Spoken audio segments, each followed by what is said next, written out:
Raiders versus Chargers preview. Winner goes to the playoffs. Stay tuned after the intro. When you have great coaches, then after you have great coaches, you get great players. You have a great organization, and you tell them one thing: just win, baby.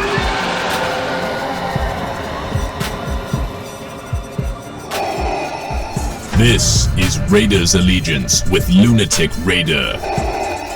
Welcome to the dark side. What is the deal, Raider Nation? Welcome to another episode of Raiders Allegiance with yours truly, Lunatic Raider. You guys already know, last game of the season, Raiders versus Chargers. Winner gets into the playoffs. All we got to do is get out there and execute on both sides of the ball. What I noticed with these last games that be giving us heart attacks and biting nails and shit is that the offense is digging herself into a hole where the defense and then a late last minute drive to win the game has to be done.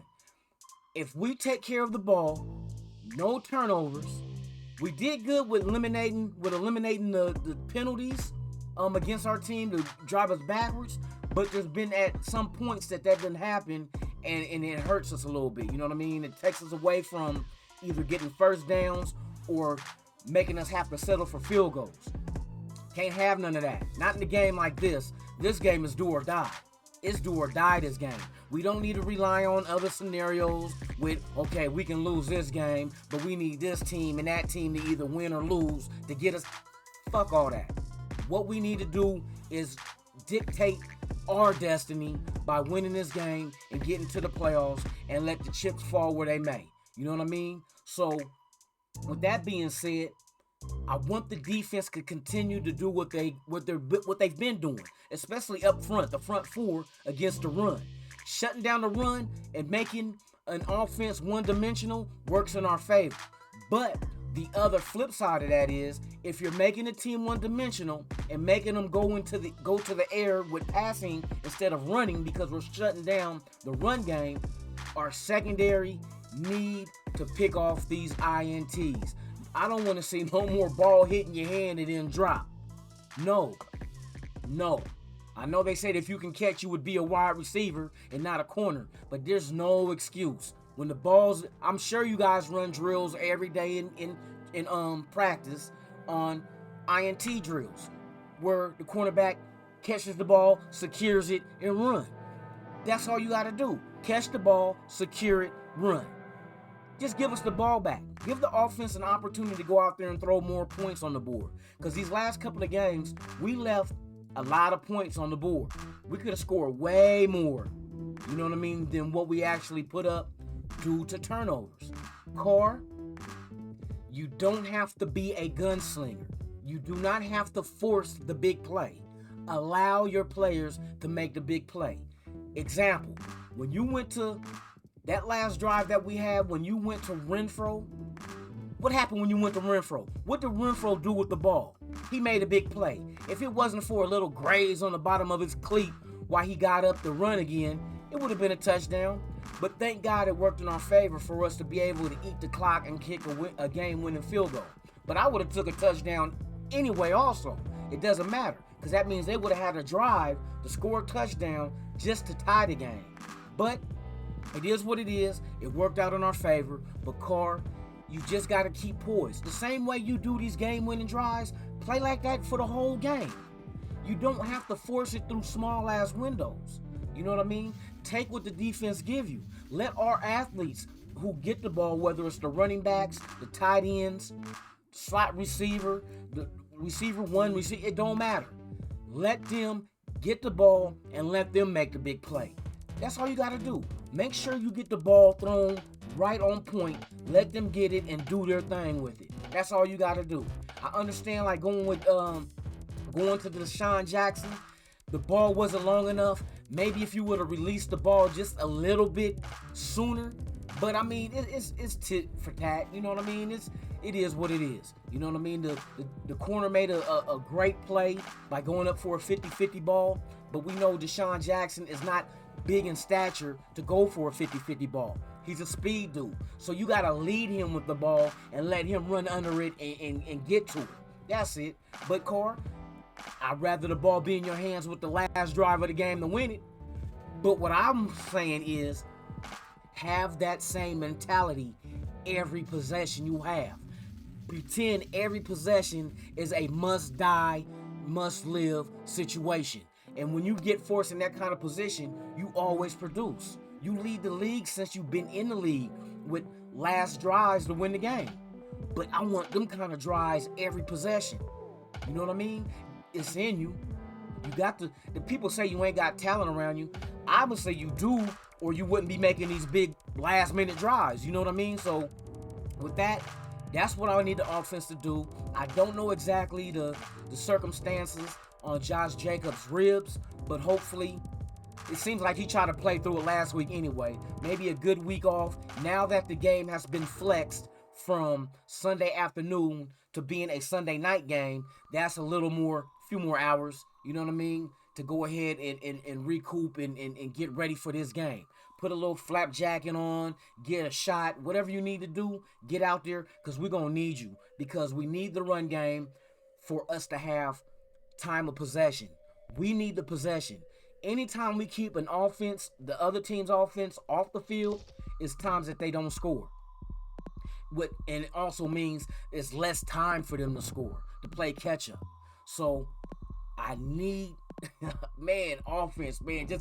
We just need this game. It's been since 2016 since we made the playoffs, and we did that without a healthy core. And we knew what was going to happen going in, to Houston, taking on the Texans without our number one quarterback. But this time, let's do this.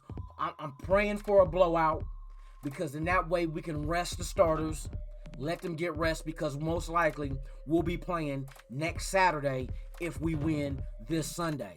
So let's go, Raiders. Let's go. You already know what this is about, man. Oh my God, I've been waiting for this. And hopefully we get Darren Waller back. I think the COVID list, his time will be up. He just got to test negative, and he should be able to play, I hope. So I'm going to keep my ear to the ground and see exactly what's coming up as far as Darren Waller's availability for the game Sunday night. But if all in a perfect world, he's playing. So let's get this, man. Let's get this.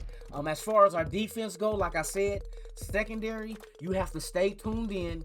Any opportunity you have to get an INT, to take the ball away from the Chargers and give it to our offense, we need it. We need it. I need Ngakoue and I need Mad Max. Put pressure on Herbert. Don't let him run outside, because that's what he's going to attempt to do, to extend the play. And the more he extends the plays, the longer the cornerbacks have to guard the receivers, and anything can happen, because a dude can slip up in coverage, can fall or whatever, and the receiver gets open in the end zone or first down or whatnot. But I need to get the pressure. That whole pocket got to collapse on him. It has to collapse. If you get your hands on Herbert, you make sure you don't let his ass go until he's on the ground. And when you hit him, you hit his ass hard. You make him be timid in the pocket. You know what I mean? That's all we got to do. That's our keys to victory. Pressure them, keep them from scrambling to the outside, keep them from scrambling, period. Shut down them holes, stop the run, and any interception secondary you get your hands on, you take it. Please don't drop these balls, man, because every possession is critical. We need to win this game to get into the playoffs, and then it's whatever happens. You know what I mean? And if you look at what our record, it looks like that we're a better team on the road, and being a wild card, we will be on the road. So the dynamics is setting up, man, and why not do it for Madden? You know what I mean? Let's do it for John Madden. He gave us our first championship, so let's reward him. Let him shine down on us and see us get another one. You know what I mean? Wouldn't nothing be like it. We can pull off. Hey, we're the first team ever to win the Super Bowl as a wild card. So it ain't that it can't happen. We just have to implement our defense, implement our offense, play smart, no penalties, no turnovers. If our offense don't turn over the ball and we get like limited number of penalties, I bet you we win. I bet you we win. So, you know, man, I'm so amped up for this damn game. Man, I'm so amped up. So, hey, Sunday night, I'm going live. We're going to live stream the game because this is a big moment for us, for the Raider Nation, you guys. I appreciate all 800 plus viewers last week. Man, let's see if we can get to 1,000. You know what I mean? Let's get 1,000 views for this Sunday, supporting our team, getting into the playoffs, beating our rivals, most hated Chargers with no fan base. You know what I mean? No fan base. Come into Allegiant Stadium and get that ass tapped. So it's on us. So I don't want to carry on, but you already know what we need to do. So, man, let's get it. Let's get it. Raiders. You know what I mean? It's Raiders all day, baby. Yes. The autumn win. Let's go. Let's go, Raiders. Well, I'd like to thank you guys for watching. But before you guys tiptoe up out of here, can you do me a solid? Go ahead and hit that subscribe button, smash the like button, and hit that notification bell so you can be notified of all the content that I drop. Once again, you've been watching Raiders Allegiance. I'm Lunatic Raider. Go Raiders! And I'm out.